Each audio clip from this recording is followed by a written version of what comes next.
This is Joe. Joe is a hard-working individual with a wife, 2 kids, a mortgage, a white picket fence, and a lab. And Joe's got big plans. Oh yes, for Joe is following the American dream of starting his own small business. Now he can run things the way he wants to run it.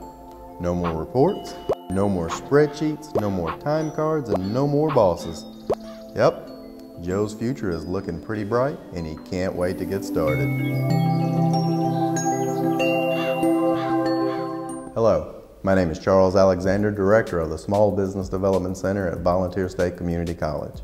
And Volunteer State Community College is one of several small business development centers all across the state. And for those of you looking to start your own small business, I've got some good news and some bad news.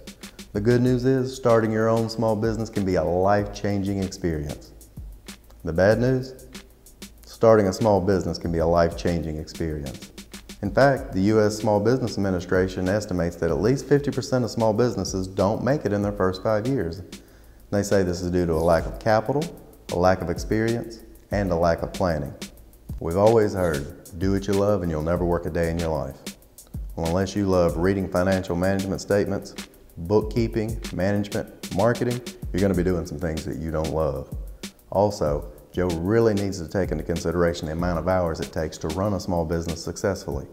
In the first year or two of your small business, 70 to 90 hours a week is not uncommon, and it can take an emotional, physical, and mental strain on you.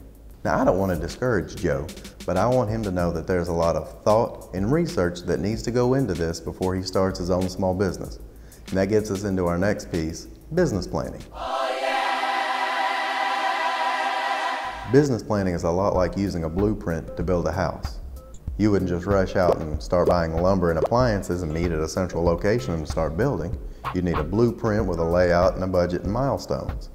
Small business is no different, yet I see people on a regular basis, for example, start a restaurant by just going out and buying some food, signing a lease, and voila, they're in business.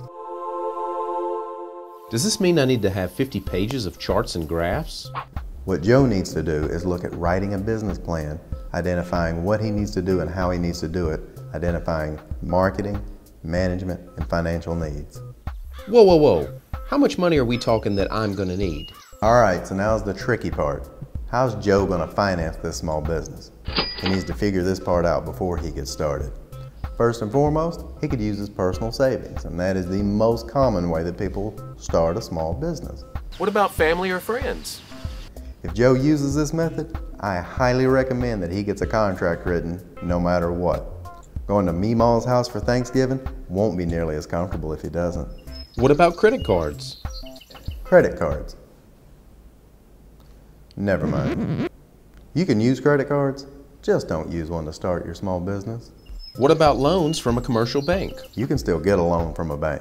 You just need capital and collateral. What about investors? This is the least likely of the bunch. And you can find an investor, it's just usually going to be somebody that you already know that believes in you. A small business administration loan. The government doesn't loan money directly. This is essentially Uncle Sam co-signing with you at the bank.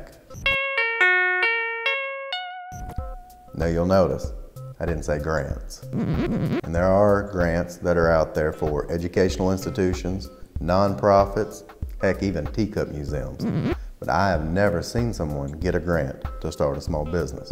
It doesn't mean it's not out there, I just haven't seen it.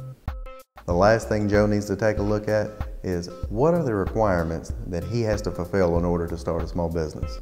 And Joe's always lived by the motto, he would rather ask forgiveness than to ask for permission. And while I generally like that, this is not a good place to apply it. First, Joe needs to take a look at the legal structure for his small business.